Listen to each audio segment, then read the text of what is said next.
Quando eu tinha 17 anos, minha família se mudou para outro estado sem me avisar. Eles deixaram apenas um bilhete dizendo: "Você vai se virar." 12 anos depois, quando finalmente consegui vencer na vida sem eles, resolveram reaparecer, querendo se reconectar. Naquele dia, eu cheguei em casa e encontrei tudo vazio. Só havia um bilhete em cima do balcão da cozinha. Foi a coisa mais cruel que já li na vida. Estava escrito apenas: "Você vai se virar." Eu não fazia ideia do que tinha feito de errado. Achei que eles estavam cansados de fingir que me amavam, mas a verdade é que eles nunca fingiram. Quando eu tinha 13 anos, fiz um bolo de aniversário para minha mãe sozinha, e tudo o que ela disse foi que o bolo estava empelotado. Aos 15, ajudei meu irmão a estudar para o vestibular. Enquanto isso, ele me chamava de sabe-tudo e batia a porta na minha cara. Aos 16, entreguei meu salário inteiro para o meu pai poder pagar as contas. Mais tarde, quando comentei sobre isso, ele gritou comigo e disse que eu não servia para nada. Eu sempre fui útil, mas nunca fui amada. Meus pais e meu irmão, minha única família, fizeram as malas e se mandaram para outro estado sem me dizer uma palavra. Fiquei sabendo por meio do proprietário do imóvel, uma semana depois. Tive exatamente 7 dias para sair, porque eles tinham encerrado o contrato de aluguel antes da hora. Passei 3 noites na casa de uma amiga, até não ter mais onde ficar. No fim, acabei dormindo nos fundos de um box de armazenamento que aluguei com o restinho das minhas economias. Me esgueirava para tomar banho no vestiário da YMCA. Comia manteiga de amendoim direto da colher no café, almoço e jantar. Usava os computadores da biblioteca pública para procurar emprego e fingia que estava tudo bem. Até que consegui uma vaga como garçonete num diner, no turno da noite. O gerente era meio grosso, mas justo. Me pagava em dinheiro, por fora, até eu conseguir tirar um documento de identidade. Teve um dia em que quase desmaiei de exaustão e ele deixou eu tirar um cochilo na sala de descanso. Eu fui me virando. Comprei um celular pré-pago, guardei todos os recibos, assisti a tutoriais gratuitos no YouTube sobre finanças e metas. No primeiro ano, eu mal sobrevivi, mas eu aguentei firme. O ponto de virada foi quando um cliente assíduo do diner me ofereceu um trabalho temporário: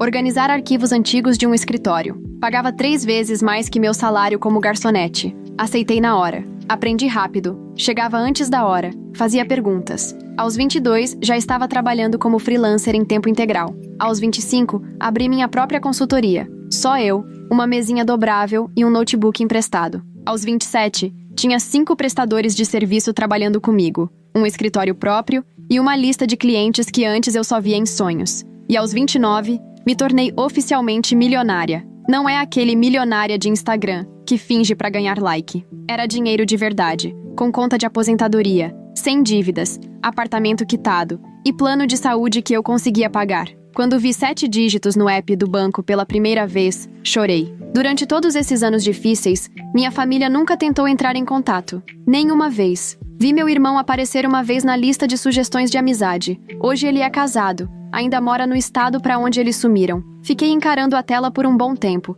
me perguntando se ele contou para a esposa que eu existo, se ele disse que eu fugi, ou se simplesmente não fala nada. Às vezes ainda me pergunto se teria sido mais fácil odiá-los. Mas, para ser sincera, nunca foi ódio. Foi coração partido. Hoje eu faço terapia porque quero continuar inteira. Tenho uma lista das pessoas que me salvaram quando não precisavam. Colegas de trabalho, de escola, desconhecidos que me mostraram o que é apoio de verdade. Semana passada, uma entrevista minha num podcast sobre rompimento familiar viralizou. Bateu 1 milhão de visualizações em 4 dias. Minha caixa de entrada se encheu de mensagens de apoio, gratidão, gente dizendo que eu dei voz à dor deles. E aí, no meio disso tudo, um e-mail se destacou. O assunto era: "Você ainda é nossa filha." Era da minha mãe, sem pedido de desculpas. Só um parágrafo dizendo que ouviu o meu lado e que talvez a gente pudesse conversar. Depois veio outro e-mail, dessa vez, do meu irmão. "Sinto sua falta. Podemos consertar isso?" Fiquei um tempão olhando para a tela antes de fechar o notebook. Sentei e fiquei me perguntando: será que curar significa olhar para trás? Ou seguir em frente? Não respondi na hora. Precisava de tempo para digerir tudo. Minha terapeuta, Melissa, sugeriu que eu esperasse pelo menos uma semana antes de tomar qualquer decisão. "Dá um tempo para sentir o que vier", ela disse na sessão. "Não tem pressa para responder." Então foi o que eu fiz. Foquei no trabalho, fui à academia, jantei com amigos. Coisas normais, mas aqueles e-mails me assombravam. Várias vezes eu abria, lia e fechava de novo. A mensagem da minha mãe parecia fria, quase clínica, como se estivesse mandando um recado para uma conhecida distante. A do meu irmão era mais curta, mas soava mais sincera. Não conseguia parar de pensar naquilo. 10 dias depois, decidi responder ao meu irmão primeiro. Algo bem simples. Escrevi: faz 12 anos. O que mudou? E mandei antes que eu pudesse pensar demais. A resposta veio em menos de 1 hora. Ele disse que o podcast fez cair a ficha. Alegou que só tinha 15 anos quando me deixaram, que não teve escolha, que sempre pensou em mim, que chegou a me procurar online algumas vezes, mas nunca teve coragem de me escrever, que ver meu sucesso o encheu de orgulho. Mas eu não engoli, não por completo. Se ele se importava tanto assim, por que só agora, depois que fiquei conhecida? Perguntei exatamente isso. O próximo e-mail veio mais longo. Ele admitiu que estavam com dificuldades financeiras, que o negócio dos meus pais tinha falido, que a esposa dele estava grávida do segundo filho, que as dívidas médicas estavam se acumulando. Senti um gelo no estômago. Ali estava o verdadeiro motivo. Demorei mais 1 semana para responder. Então, minha mãe mandou outro e-mail, dessa vez com fotos antigas da família. Imagens de quando eu era bebê, fotos nossas na praia. Eu devia ter uns 5 ou 6 anos. Fotos minhas e do Michael fazendo um boneco de neve. Momentos felizes que pareciam ter acontecido com outra pessoa. No fim do e-mail, ela escreveu: cometemos erros. Queremos consertar. Mostrei os e-mails para Melissa na sessão seguinte. Ela me lembrou que eu estava no controle, que podia impor limites, que não devia nada a eles. Mas também disse que talvez o fechamento me ajudasse a seguir em frente, seja perdoando, seja dizendo adeus de vez. Assenti com a cabeça, mas por dentro estava dividida. Parte de mim queria mandar eles se danarem. Outra parte queria entender por que me deixaram. E uma partezinha idiota ainda queria ser amada por eles. Decidi encontrar meu irmão primeiro. Só ele. Sem os meus pais. Combinamos de nos ver numa cafeteria em Chicago, que ficava no meio do caminho entre nós dois. Peguei um voo de manhã cedo. Me hospedei num hotel e tentei acalmar os nervos. Quase cancelei 3 vezes. Mas às 2 da tarde, entrei naquela cafeteria e o vi logo de cara. Estava mais velho, mais cheinho, começando a ficar careca. Mas os olhos eram os mesmos. Ele se levantou quando me viu, meio desajeitado. Não abracei. A gente só sentou um de frente pro outro com nossos cafés, como 2 desconhecidos. Os primeiros 20 minutos foram dolorosos. Conversa fiada sobre o tempo, meu voo, a estrada que ele pegou. Até que ele começou a se desculpar. Emma, me perdoa, disse o Michael com a voz embargada. Eu era só um garoto na época. Só descobri que eles iam te deixar pra trás quando já era tarde demais. Fiquei com medo de enfrentar eles. Só escutei, observando o rosto dele, procurando sinais de mentira. Ele parecia sincero, mas eu já tinha sido enganada antes. Fiz a pergunta que me atormentava há 12 anos. Por que eu? Por que fui eu a deixada pra trás? Ele olhou pro café. Eles sempre te viram como a forte, a independente, aquela que daria conta sozinha. Se convenceram de que você estaria melhor sem eles. Foi a coisa mais absurda que já ouvi. Contei pra ele sobre o box de armazenamento. Falei sobre os dias em que só comia manteiga de amendoim, sobre os banhos escondidos na YMCA e os plantões noturnos que eu fazia com 17 anos. O rosto dele se desfez na hora. Eu não sabia, ele sussurrou. Eles me disseram que você tinha um plano, que queria ficar, que ia morar com a família de uma amiga, que foi uma escolha sua se afastar da gente. Tudo mentira. No fim do nosso encontro, eu não sabia o que pensar. Ele parecia realmente arrependido. Me mostrou fotos da esposa e da filha, contou sobre o trabalho dele como contador, perguntou sobre meu negócio. Não pediu dinheiro diretamente, o que me surpreendeu. Quando nos despedimos, ele me abraçou. Eu deixei, mas não retribuí. Fiquei ali, de braços caídos, sem sentir nada. Voltei pro hotel e liguei pra Melissa. Contei tudo. Ela me fez enxergar que, embora meu irmão parecesse arrependido, ainda se colocava como vítima, sem reconhecer de verdade o papel dele no meu abandono. E ela estava certa. Ele tinha 15 anos, não 5. Velho o suficiente para pegar um telefone, mandar um e-mail, ou ao menos verificar como eu estava em algum momento desses 12 anos. Naquela noite, minha mãe ligou. Eu não tinha dado meu número para ela, então só podia ter sido o Michael. Quase não atendi, mas a curiosidade falou mais alto. A voz dela estava mais velha, rascante. Ela chorou assim que eu disse, alô. Começou a falar que estava orgulhosa de mim, que sempre soube que eu daria certo, que eu era especial. Deixei ela falar até se esvaziar. Então fiz a mesma pergunta que fiz ao meu irmão. Por que eu? A resposta dela foi outra. Estávamos endividados, Emma. Não conseguíamos sustentar 3 pessoas. Sabíamos que você era inteligente o suficiente para se virar sozinha. Imaginamos que você procuraria assistência social e seria acolhida por uma família melhor. Achamos que estávamos te fazendo um favor. Desliguei na hora, bloqueei o número dela, joguei o celular do outro lado do quarto e gritei dentro do travesseiro. No dia seguinte, recebi um e-mail do meu pai. o primeiro contato em 12 anos. E adivinha? Nenhum pedido de desculpas. Ao invés disso, ele escreveu sobre como a vida deles tinha sido difícil. Contou das contas médicas, dos negócios fracassados, da cirurgia que a esposa do Michael precisava fazer, do risco de despejo que estavam enfrentando. E no finalzinho do e-mail veio o pedido. Perguntou se eu podia ajudar a família. Nenhuma pergunta sobre minha vida. Nenhum reconhecimento do que eles fizeram comigo. Encaminhei o e-mail para Melissa com o assunto. E aí está. Ela me ligou na hora. Mesmo sendo domingo. Ficamos uma hora conversando sobre limites, sobre a diferença entre perdão e reconciliação, sobre o que é ajudar e o que é alimentar dependência, e principalmente sobre o que eu queria de verdade, e não o que achava que devia querer. Na segunda-feira de manhã, tomei minha decisão. Enviei um e-mail para o Michael dizendo que estava feliz por termos nos encontrado, que entendia que ele estava numa posição difícil na época, e que eu estava disposta a ter um relacionamento com ele e a família dele,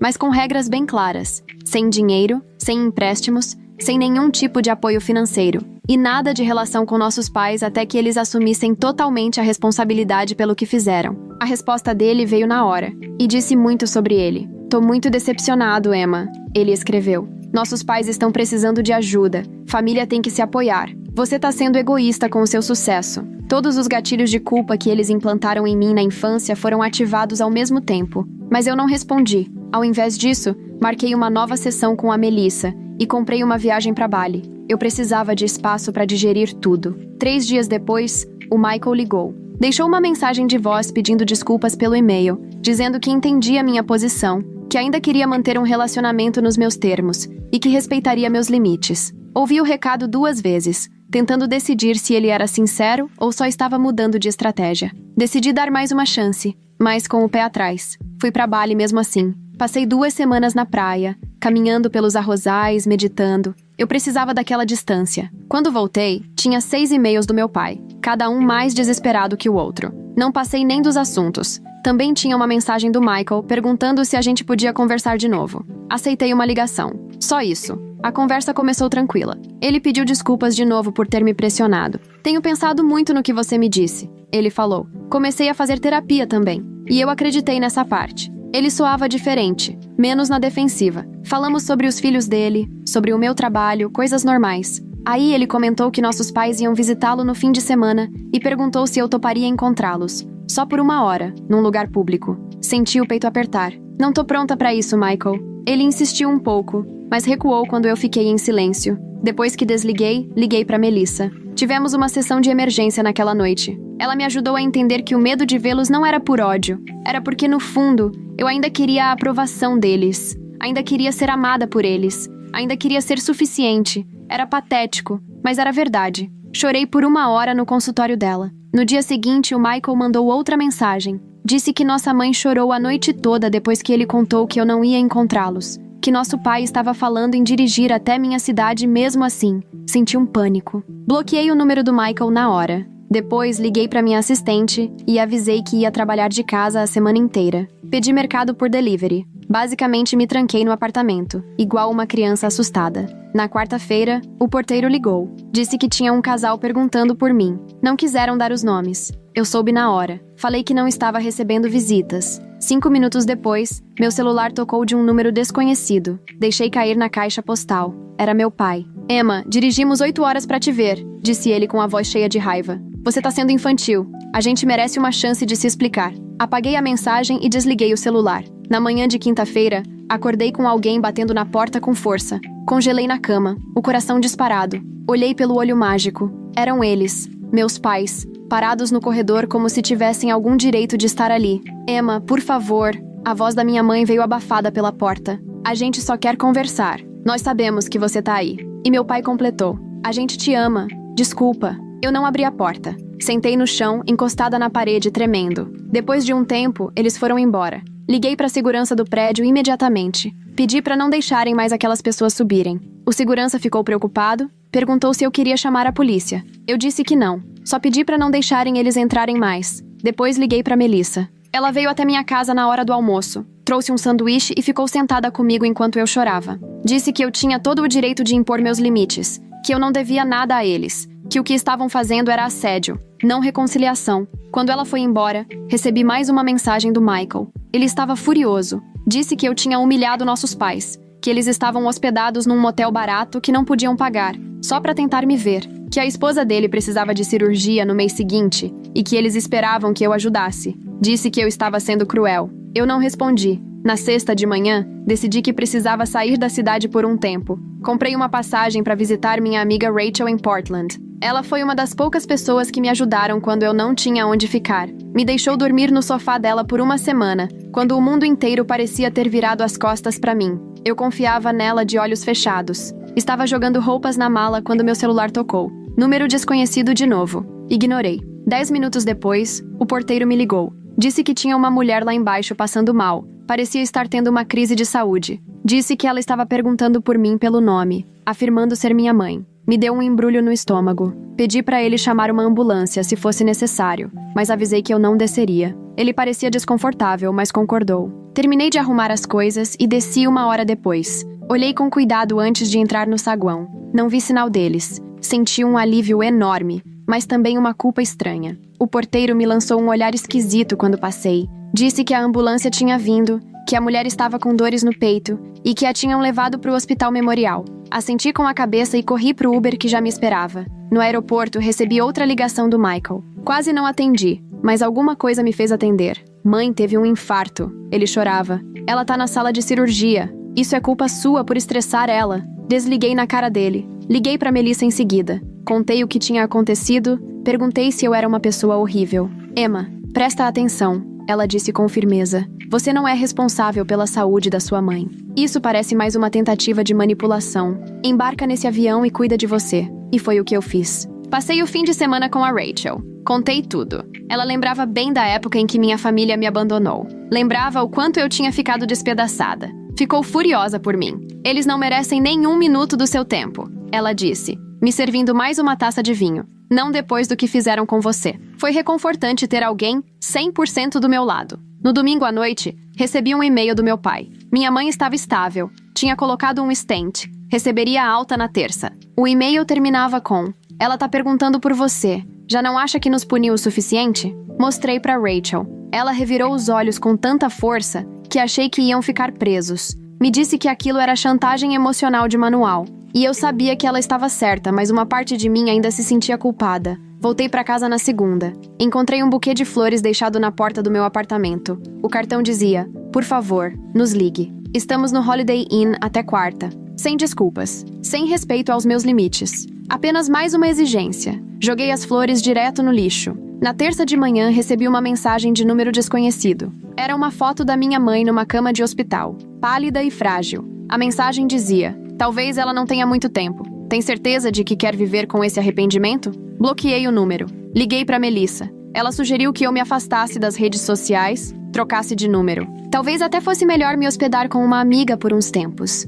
Concordei. Liguei para minha assistente e avisei que trabalharia de forma remota pelas próximas 2 semanas. Comecei a arrumar outra mala. Antes de sair, o porteiro ligou de novo. Disse que havia uma jovem lá embaixo perguntando por mim. Disse que ela estava com uma criança pequena, que se identificou como minha cunhada. Me senti encurralada. Essas pessoas não iam parar. Pedi ao porteiro que a deixasse subir. Decidi encarar isso de frente. A mulher que bateu na minha porta parecia esgotada. Olheiras profundas. Trazia uma criança dormindo no colo, apoiada no ombro. Sou a Jenny, disse baixinho. Esposa do Michael. Vim sozinha porque queria conversar com você sem esse drama todo da família. Deixei ela entrar, meio a contragosto. Ofereci água. Ela aceitou com gratidão. Jenny acomodou a criança no meu sofá, cobriu com uma mantinha, depois se sentou à mesa da cozinha e começou a falar. Só descobri sobre você há uns 3 anos, confessou. O Michael me contou que você tinha fugido aos 17, que tinha cortado o contato com a família.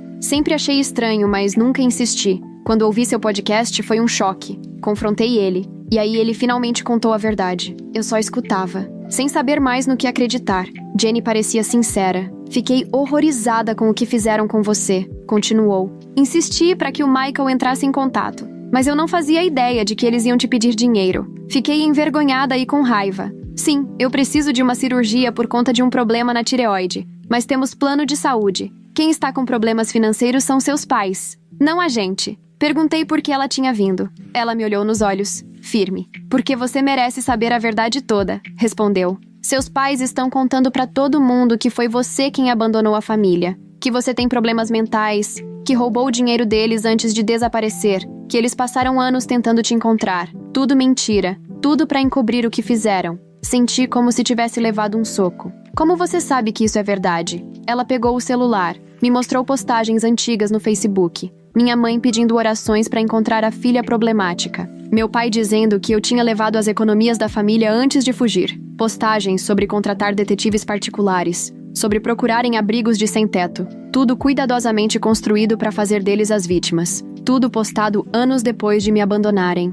Jenny pediu desculpas por ter feito parte disso, mesmo sem saber. Disse que também confrontou meus pais. E que eles acabaram confessando tudo quando ela ameaçou contar a verdade para a família toda. Disseram que estavam desesperados porque as mentiras estavam desmoronando. Que o podcast fez as pessoas começarem a fazer perguntas que eles não conseguiam mais responder. A filha dela acordou nesse momento. Uma garotinha linda, de cabelos cacheados. Essa é a Lily, Jenny disse baixinho. Ela tem 3 anos. E tô esperando outra menina. Quero que minhas filhas conheçam a tia delas. Mas só se você também quiser. Sem pressão, sem culpa. Só uma porta aberta se um dia você decidir entrar. Depois que elas foram embora, fiquei horas sentada no meu apartamento, processando tudo. Liguei pra Melissa de novo. Contei tudo que Jenny disse. Ela não ficou surpresa. Abusadores costumam controlar a narrativa, explicou. Criam realidades alternativas onde são sempre as vítimas. Perguntou o que eu queria fazer agora. Eu sinceramente não sabia. Naquela noite recebi outro e-mail do meu pai.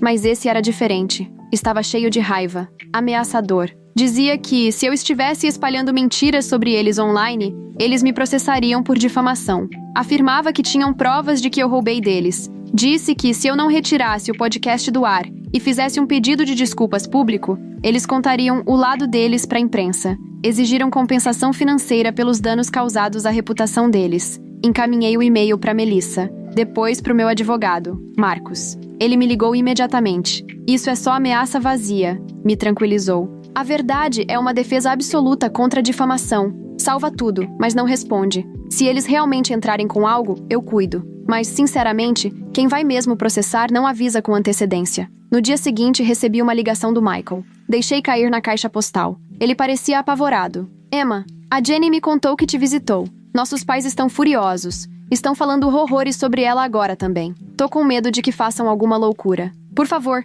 me liga pelo celular da Jenny, não pelo meu. Eu já não sabia mais em quem confiar. Liguei pro Marcos de novo. Ele sugeriu que eu encontrasse o Michael e a Jenny num local público, com ele presente como meu advogado, só pra ouvir o que tinham a dizer. Concordei, meio a contragosto. Marcamos num restaurante perto do escritório do Marcos pro dia seguinte. Eles chegaram no horário. Os dois pareciam péssimos, estressados, exaustos. Jenny tinha um hematoma no braço que tentava esconder. Michael não conseguia nem me encarar. Sou Marcos, advogado da Emma, ele disse assim que sentamos, e viu Michael se encolher na cadeira. Mas todos sentamos, pedimos café, e eles começaram a falar. E o que veio à tona era pior do que eu imaginava. Meus pais estavam vivendo às custas do Michael há anos. Entravam e saíam da casa dele, pedindo dinheiro em emergências, cuidando das crianças enquanto criticavam cada decisão dele como pai. Quando Jenny confrontou ele sobre mim, meu pai agarrou o braço dela com tanta força que deixou marcas. Michael expulsou os dois de casa. Desde então, eles estavam hospedados num motel barato, ligando sem parar, aparecendo no trabalho dele. Fiquei ouvindo em silêncio, vendo meu irmão desabar ao contar como nossos pais controlaram a vida dele inteira, como o convenceram de que eu tinha os abandonado, como ele teve medo demais para questionar a versão deles, como ficou preso na teia de manipulações e mentiras durante 12 anos, como estava apavorado de que fizessem mal a Jenny ou às crianças. Marcos fez perguntas cuidadosas sobre vínculos financeiros, escrituras, contas bancárias, se os nossos pais tinham chaves da casa. Michael respondeu tudo. Disse que eles tinham assinado o financiamento da casa junto com ele, que o pai ainda tinha acesso à conta bancária dele desde a faculdade, que tinham chaves extras da casa e sabiam todas as senhas dele. Marcos anotava tudo, de vez em quando me lançando um olhar discreto. Quando a reunião terminou, eu estava exausta, mas com a cabeça mais clara. Aquilo já não era mais só sobre mim. Michael e Jenny também eram vítimas, de outro jeito. Eu tinha escapado, mas eles ainda estavam presos. Marcos sugeriu que eles contratassem um advogado próprio. Deu o cartão de um colega. Recomendou trocarem as fechaduras, senhas e bancos imediatamente. Eles assentiram, sobrecarregados, mas agradecidos. Na saída, Michael me abraçou. Dessa vez eu abracei de volta. Não era perdão, ainda não, mas era alguma coisa. Um reconhecimento de que tínhamos sido machucados pelas mesmas pessoas. Talvez pudéssemos nos ajudar a curar. Naquela noite, recebi uma sequência de mensagens completamente fora de controle dos números dos meus pais. Acusações, ameaças, tentativas de me fazer sentir culpa. Bloqueei tudo. Depois liguei para Jenny. Perguntei se estavam seguros. Ela disse que sim. Tinham trocado as fechaduras. Passaram a noite anterior na casa de amigos. Estavam procurando uma medida protetiva. Fiquei aliviada, mas ainda preocupada. Na manhã seguinte, acordei com o celular tocando. Era Jenny, em pânico. Eles invadiram nossa casa. Ela chorava. Levaram as fotos da Lily quando bebê, documentos importantes, o notebook do Michael. Deixaram um bilhete. Assuntos de família devem ficar na família. Pedi que ela chamasse a polícia na hora. Disse que ia encontrá-los lá. Liguei pro Marcos no caminho. Quando cheguei, havia uma viatura parada em frente à casa deles. Um policial colhia depoimentos na sala. A casa estava de pernas pro ar, gavetas reviradas, papéis espalhados. Michael sentado no sofá com as mãos no rosto. Jenny mostrava pro policial tudo o que estava faltando. Me apresentei como parte da família, ali para ajudar. O policial parecia cético com a ideia de avós invadirem a casa dos filhos. Tem certeza de que eles não usaram uma chave? Talvez tenha sido um mal-entendido? Jenny mostrou o braço machucado.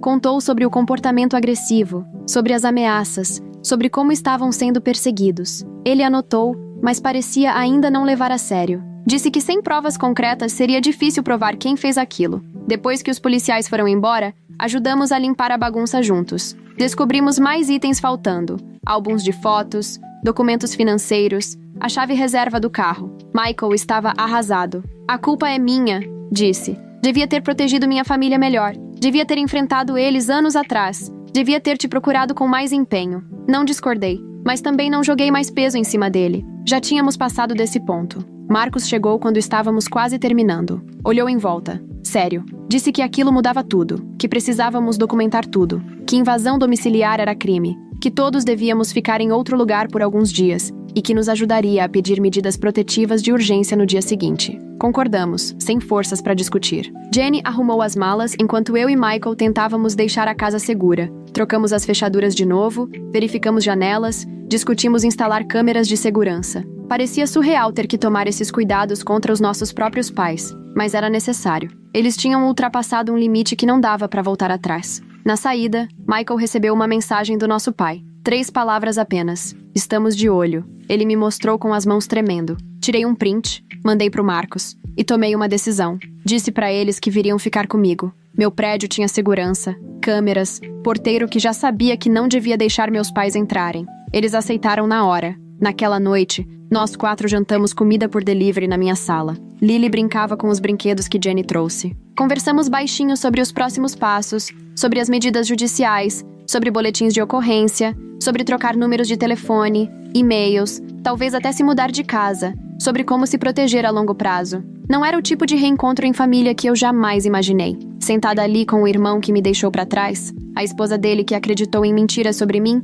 e a filha deles, que era inocente em tudo isso. De algum jeito parecia certo. Como se finalmente estivéssemos enfrentando a verdade juntos. E talvez, só talvez, pudéssemos construir algo novo das cinzas do que nossos pais destruíram. Na manhã seguinte, Marcos ligou. Disse que tinha solicitado medidas protetivas de urgência para todos nós, que precisaríamos comparecer ao tribunal na semana seguinte para torná-las permanentes, que também denunciou a invasão a um detetive conhecido dele, que estava levando o caso mais a sério do que os primeiros policiais. Disse também que devíamos continuar juntos até que tudo se resolvesse. Concordei. Liguei para minha assistente. Avisei que trabalharia de casa por tempo indeterminado. Emergência familiar, expliquei. Ela entendeu. Reorganizou minha agenda. Montei um escritório improvisado no quarto de hóspedes para o Michael, que também precisava trabalhar remotamente. Jenny e Lily tomaram conta da sala, com fortes de travesseiros e desenhos animados. Era estranho ter gente na minha casa. Eu vivia sozinha há anos. Gostava da minha rotina tranquila, do balcão limpo, da pia vazia. Mas havia algo reconfortante no barulho também, na risada da Lily, no murmúrio baixinho da Jenny dobrando roupa, no som do teclado do Michael vindo do outro cômodo. Aquilo parecia família. Não a que me abandonou, mas talvez a que estávamos construindo agora. Naquela tarde, o porteiro me ligou. Disse que havia uma entrega, flores, Pedi que ele lesse o cartão antes de mandar subir. Ele leu. Sabemos onde vocês estão. Isso ainda não acabou. Pedi para ele recusar a entrega. Chamar a polícia se o entregador se recusasse a levar de volta. Depois liguei para o Marcos. Ele disse que adicionaria isso ao processo, que aquilo reforçava o pedido de medida protetiva, que estávamos fazendo tudo certo. Não contei para Michael nem para Jenny sobre as flores. Já estavam estressados o suficiente. Em vez disso, pedi mais mantimentos, preparei o jantar para todo mundo, brinquei com a Lily e tentei criar um pouco de normalidade dentro daquele caos. Mas naquela noite, depois que todos dormiram, fiquei sozinha na cozinha e finalmente deixei tudo vir à tona. O medo, a raiva, a tristeza e até uma esperança estranha. Chorei em silêncio, com o rosto escondido num pano de prato, para ninguém me ouvir. Na manhã seguinte, Jenny me encontrou fazendo café. Perguntou se eu estava bem. Menti. Sim. Ela não acreditou. Sentou ao balcão. Tá tudo bem não estar bem, Emma. Disse com delicadeza. Eu também não tô. Michael chora no banho, achando que ninguém percebe. Lily fica perguntando quando a gente vai poder voltar para casa. Essa situação toda é horrível, mas eu sou grata por estarmos enfrentando isso juntas. Olhei para ela. Essa mulher que até outro dia era uma estranha e agora fazia parte da minha vida. Perguntei por que veio até mim naquele primeiro dia, por que acreditou em mim em vez da família que conhecia há anos. Ela sorriu, triste. Sempre senti que havia algo errado nos seus pais, nas histórias que contavam, no jeito como controlavam o Michael. O podcast só confirmou o que eu já suspeitava, e eu não podia deixar minhas filhas crescerem achando que abandonar um filho é algo aceitável. Abracei ela naquele momento. Foi nosso primeiro abraço. Meio desajeitado, mas sincero. Como o começo de alguma coisa. Não uma amizade ainda, mas uma conexão. Solidariedade. Uma vontade compartilhada de quebrar o ciclo de abuso que nos machucou tanto. E assim, os dias começaram a entrar em uma nova rotina. Trabalhar, cozinhar, brincar com a Lily, checar as atualizações com o Marcos, pular com qualquer barulho inesperado, se encolher toda vez que o celular tocava. Vivíamos num limbo estranho entre a normalidade doméstica e uma tensão constante por baixo de tudo. Estávamos seguros, mas não em paz. Juntos, mas ainda em processo de cura. Família, mas ainda aprendendo o que isso significava. Na sexta-feira, o Marcos ligou com novidades. O detetive tinha conseguido uma prova. Imagens de segurança de um posto de gasolina próximo à casa do Michael mostravam o carro dos nossos pais estacionado ali durante o horário da invasão. A audiência para a medida protetiva tinha sido marcada para segunda-feira. Marcos estava confiante de que o juiz aprovaria. Todos nós sentimos alívio, mas junto vinha aquela ansiedade latente, ainda esperando o próximo ataque. Ele veio naquela noite. Uma pedra atirada contra a janela do carro do Michael, na garagem do prédio. Sem bilhete dessa vez. Nem precisava. A mensagem estava clara. As câmeras de segurança mostraram um homem de boné, com o rosto cuidadosamente virado para longe das lentes. Não dava para provar que era o nosso pai, mas a gente sabia. Fizemos outro boletim de ocorrência. Acrescentamos ao processo. Tentamos esconder o medo da Lily. No domingo à noite, nos reunimos para montar o plano para o tribunal. Roupas adequadas. O que dizer? Quais provas levar? Como explicar a nossa história familiar sem parecer loucura? Como convencer o juiz do padrão de agressividade? Como nos protegermos legalmente, emocionalmente, fisicamente? Era surreal falar dos nossos pais daquele jeito. Como se fossem estranhos. Estranhos perigosos que, por acaso, compartilhavam o nosso DNA. Enquanto discutíamos, meu celular apitou com uma notificação de e-mail. Era da minha mãe. Assunto: última chance. Quase deletei sem ler, mas alguma coisa me fez abrir. Era curtíssimo. Só uma linha. Se você for ao tribunal amanhã, vai se arrepender pelo resto da vida. Mostrei pro Marcos, que tinha ficado pro jantar. Ele tirou um print, anexou ao nosso dossiê e me orientou a não responder. Disse que esse tipo de ameaça só fortalecia nosso caso. Aquela noite ninguém conseguiu dormir direito. Fiquei conferindo as trancas, prestando atenção em cada ruído, imaginando o que meus pais poderiam fazer, me perguntando se estávamos exagerando ou subestimando. Como é que minha vida tinha chegado nesse ponto? De adolescente abandonada a empresária de sucesso, para agora estar escondida dentro do meu próprio apartamento com medo das pessoas que me colocaram no mundo. A manhã de segunda chegou com uma calma estranha. Nos vestimos com cuidado, estilo social casual, roupas sóbrias, que transmitissem seriedade, respeitáveis, confiáveis. Jenny combinou com uma amiga de cuidar da Lily. Fomos em carros separados por precaução. Encontramos o Marcos nos degraus do fórum. Ele estava confiante, pasta na mão, disse que já tinha lidado com dezenas de casos como aquele. que as provas eram fortes, que juízes levavam ameaças a sério, que estaríamos protegidos. Quando entramos no prédio, eu os vi, eles, meus pais, parados perto da entrada. Estavam mais velhos do que eu lembrava, menores de certa forma. Minha mãe me viu primeiro, deu um passo na minha direção. Meu pai agarrou o braço dela e a conteve. Eles nos observaram passar sem dizer nada, sem tentar se aproximar. Só ficaram ali, olhando, com uma mistura de raiva e, talvez, medo. Passamos direto por eles, fizemos o check-in na segurança, seguimos o Marcos até a sala certa, sentamos juntos no banco, esperando nosso caso ser chamado. Eu senti quando meus pais entraram. Sabia que estavam sentados do outro lado da sala. Dava para ouvir sussurros, mas não virei para olhar. Fiquei com os olhos fixos à frente, focando em respirar. O juiz chamou o nosso caso.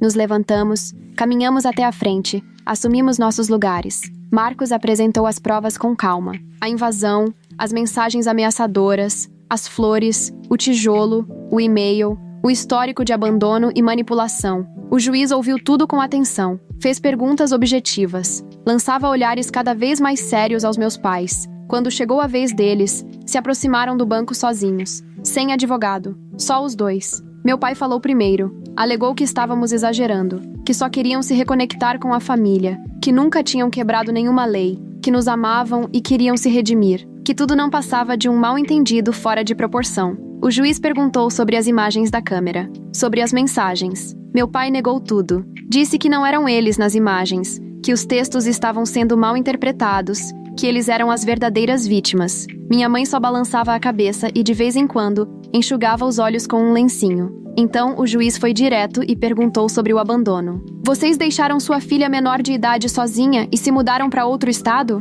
Meu pai hesitou. Começou a falar de adolescentes problemáticos, de decisões difíceis, de fazer o que achavam certo. O juiz interrompeu. Repetiu a pergunta direto. O senhor abandonou sua filha menor de idade? Meu pai abaixou a cabeça. Murmurou algo sobre dificuldades financeiras. O rosto do juiz ficou duro. Depois de ouvir os dois lados, o juiz concedeu as medidas protetivas. 3 anos. Sem contato. Sem se aproximar das nossas casas ou locais de trabalho. Sem mandar mensagens por terceiros. Qualquer violação resultaria em prisão imediata. Meus pais pareciam em choque, como se não acreditassem que aquilo estava mesmo acontecendo. Como se nunca tivessem enfrentado as consequências de nada. Saindo do tribunal, minha mãe chamou meu nome. Só uma vez. Baixinho. Mas eu continuei andando, sem olhar para trás, sentindo o peso indo embora a cada passo. Não era cura, ainda não, mas era o começo. A primeira barreira real que não poderia ser cruzada sem consequências graves. Lá fora, Marcos apertou nossas mãos, disse que fizemos um ótimo trabalho,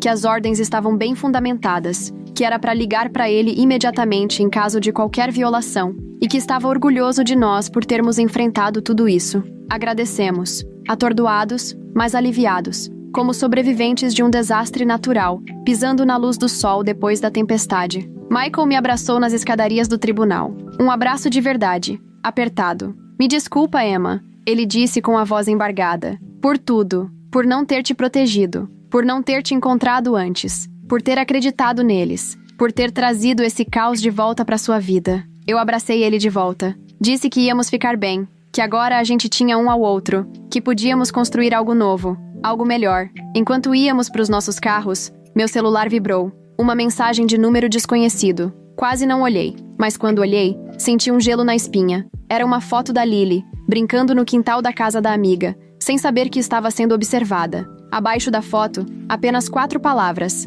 Isso ainda não acabou. Mostrei pro Michael na hora. O rosto dele ficou branco. Ligou pra Jenny, que já estava indo buscar a Lily. Disse para nos encontrarmos no meu apartamento. Liguei pro Marcos do carro, as mãos tremendo tanto que mal conseguia segurar o celular. Ele pediu que eu encaminhasse a mensagem e voltasse para casa direto. Disse que chamaria a polícia e nos encontraria lá, que aquilo era uma violação clara da medida protetiva, que era para manter a calma, mas ficar alerta. O caminho de volta pareceu eterno. Fiquei checando os espelhos retrovisores, paranoica achando que meus pais estavam me seguindo. Quando finalmente estacionei na garagem do prédio, fiquei sentada por 1 minuto só respirando, tentando me recompor antes de encarar o Michael e a Jenny. Eles precisavam que eu fosse forte agora. Encontrei os dois no meu apartamento. Jenny segurava a Lily como se tivesse medo de que ela sumisse. A menina estava com o rostinho assustado. Michael andava de um lado para o outro, passando as mãos no cabelo, nervoso. Mostrei a mensagem. Jenny começou a chorar. Disse que eles estavam vigiando a filha dela.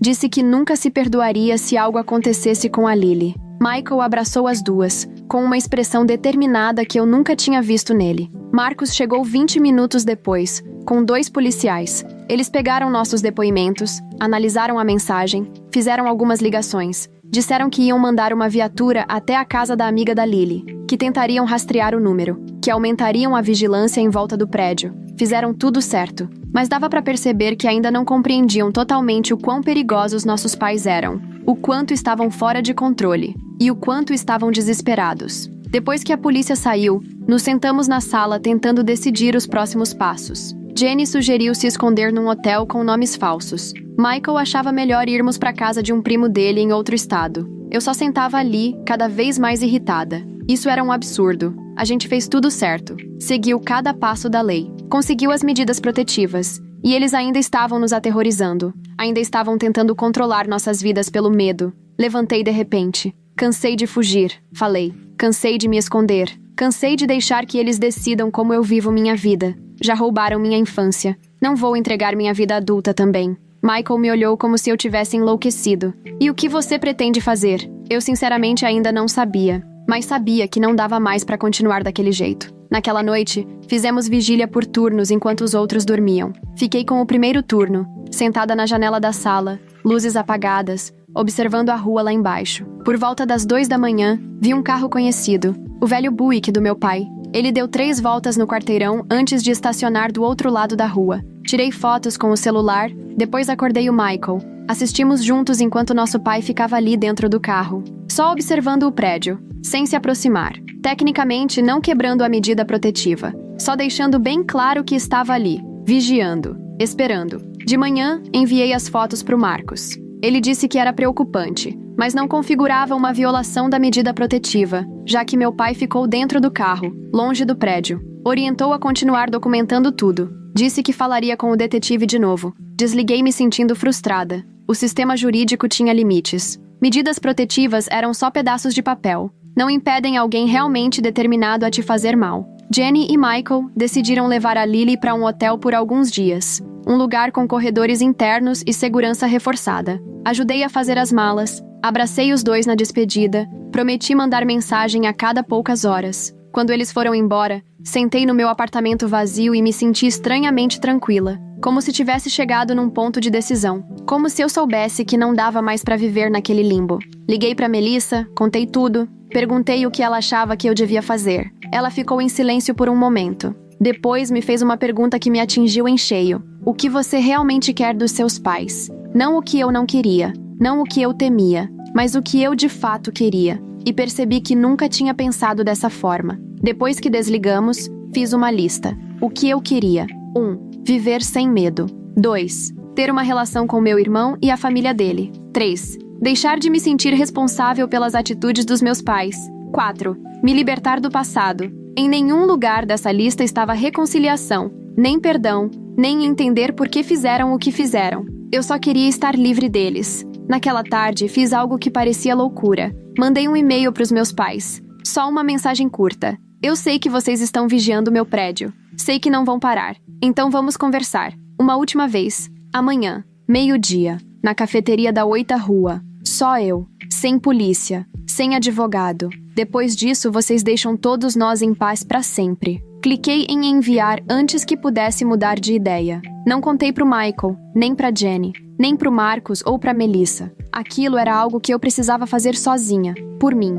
Eu não era ingênua a ponto de achar que meus pais iam, de repente, se tornar pessoas razoáveis, mas eu precisava enfrentá-los nos meus termos, dizer o que precisava ser dito, encerrar esse ciclo de uma vez por todas. Meu pai respondeu em minutos. Só, estaremos lá, sem ameaças, sem chantagens emocionais. Só uma confirmação. Passei o resto do dia me preparando, não fisicamente, mentalmente, pensando no que eu queria dizer, no que eles precisavam ouvir, nos limites que eu precisava deixar claros. Dormi surpreendentemente bem naquela noite, como se tomar aquela decisão tivesse tirado um peso das minhas costas. Na manhã seguinte, me arrumei com cuidado, não para impressioná-los, só para me sentir forte, confiante. Peguei um Uber até a cafeteria, cheguei 15 minutos antes. Escolhi uma mesa no fundo, de onde eu podia ver a porta, mas sem estar tão visível da rua. Pedi um café que nem queria de verdade. Só fiquei ali, esperando, surpreendentemente calma. Eles chegaram exatamente ao meio-dia, parecendo mais velhos do que na audiência, mais abatidos. Minha mãe me viu primeiro, cutucou meu pai. Caminharam devagar até mim, como se estivessem se aproximando de um animal selvagem. Sentaram-se à minha frente, em silêncio. Ficamos nos olhando por um tempo. Aqueles estranhos que biologicamente eram meus pais. Essas pessoas que me moldaram de formas que jamais entenderiam. Fui eu quem falou primeiro. Não chamei vocês aqui para fazer as pazes, nem para dar dinheiro, nem para ouvir desculpas. Chamei vocês para entenderem uma coisa. Acabou. Vocês perderam, não só o processo, perderam a mim. Perderam o Michael, perderam os netos, perderam qualquer chance de fazer parte das nossas vidas. E se vocês não aceitarem isso, se continuarem a nos perseguir, ameaçar, forçar a entrada de volta, eu vou destruir vocês. Meu pai tentou me interromper. Levantei a mão. Não terminei. Peguei o celular e mostrei os prints. As mensagens ameaçadoras, a foto da Lily, os e-mails. Já mandei cópias disso para todo mundo da vida de vocês. Irmãos, igreja, vizinhos, ex-colegas, conhecidos. Ainda não, mas vou. Se entrarem em contato de novo, se aparecerem nas nossas casas, se mencionarem nosso nome para qualquer pessoa que conheça a gente. Minha mãe começou a chorar. Só queremos nossa família de volta. Cometemos erros, mas merecemos outra chance. Estamos envelhecendo. Não queremos morrer sozinhos. Olhei para ela por um bom tempo. Vocês deviam ter pensado nisso antes de abandonarem uma filha de 17 anos. Antes de mentirem para todo mundo sobre o que fizeram. Antes de invadirem a casa do Michael. Antes de ameaçarem sua própria neta. Meu pai ficou furioso. Você é ingrata. Sempre foi difícil. Virou seu irmão contra a gente. Você nos deve por termos te criado. Eu ri. De verdade. Ri na cara dele. Você realmente acha que merece gratidão por ter feito o mínimo como pai por 17 anos e depois me abandonar completamente? Acha que sua criação foi tão incrível assim que eu deveria agradecer por ela? Ele não soube o que responder. Ficou vermelho, calado. Minha mãe continuava chorando, mas eu não sentia nada. Nem culpa, nem pena. Só uma clareza fria de que aquelas pessoas jamais iam mudar. Jamais iam assumir responsabilidade. Jamais seriam os pais que eu merecia. Me levantei. Essa é a última chance de vocês. Se violarem a medida protetiva de novo, eu não vou só chamar a polícia. Eu vou fazer questão de que o mundo todo saiba exatamente que tipo de gente vocês são. Tenho os meios para tornar a vida de vocês bem difícil se me obrigarem. Eu não quero isso, mas vou fazer se for preciso para proteger minha família. Minha verdadeira família. Michael, Jenny, Lily, as pessoas que eu escolhi. Enquanto eu me afastava, minha mãe gritou meu nome. Você nos odeia tanto assim? Parei. Virei devagar. Eu não odeio vocês. Eu não sinto nada por vocês. São estranhos pra mim agora. E isso é uma perda de vocês. Não minha. Saí daquela cafeteria me sentindo mais leve do que em anos. Liguei pro Michael ainda na calçada e contei tudo. No começo, ele ficou irritado por eu ter me encontrado com ele sozinha. Depois, preocupado com uma possível retaliação. Mas acima de tudo, parecia aliviado por alguém finalmente ter enfrentado eles cara a cara. Disse que queria ter tido essa coragem anos atrás. Voltei pro meu apartamento, fiz as malas e decidi me juntar ao Michael e à família dele no hotel por alguns dias, só pra garantir. Quando cheguei, Lily correu e me abraçou. Titia Emma! Ela gritou pela primeira vez. Quase chorei. Jenny me abraçou também. Disse que estava orgulhosa de mim, que esperava que, agora, eu conseguisse encontrar paz. Michael só apertou meu ombro. Não precisou dizer nada. Passamos os dias seguintes num limbo estranho, esperando o próximo movimento dos meus pais, checando o celular a todo instante,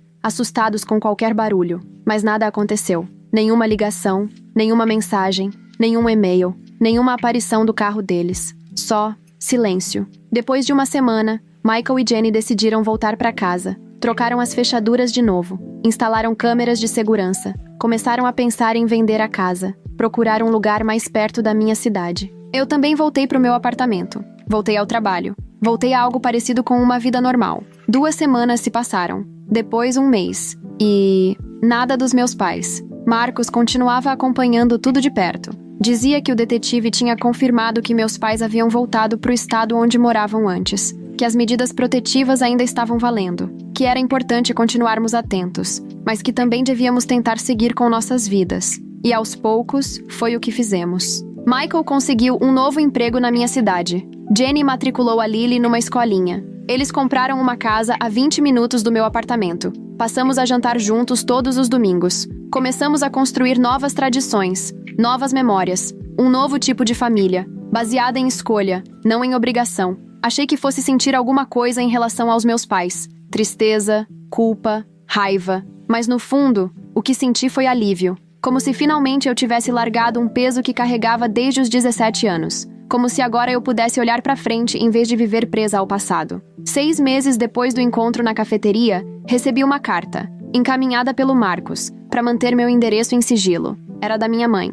Quase não abri. Cheguei a pensar em jogar fora sem ler, mas a curiosidade falou mais alto. A carta era curta, só alguns parágrafos. Sem desculpas vazias dessa vez. Sem exigências. Só um reconhecimento de que tinham me ferido profundamente, que tinham falhado como pais, que entendiam por que eu não queria mais contato, que estavam fazendo terapia, que respeitariam as ordens judiciais, que talvez um dia eu estivesse disposta a ouvir um pedido de desculpas de verdade, mas que entenderiam se esse dia nunca chegasse. Mostrei pro Michael. Ele tinha recebido uma parecida. Conversamos sobre isso no jantar daquela noite. Se era sincera, se mudava alguma coisa. Se algum dia conseguiríamos confiar neles de novo. Não chegamos a nenhuma conclusão. Só concordamos em seguir um dia de cada vez. Priorizar nossa cura. Proteger a família que estávamos construindo. Guardei a carta na gaveta da escrivaninha. Não porque eu esteja pronta para perdoar, nem porque eu queira reconciliação, mas porque ela representa algo importante. Meus pais finalmente reconhecendo o meu direito de estabelecer limites.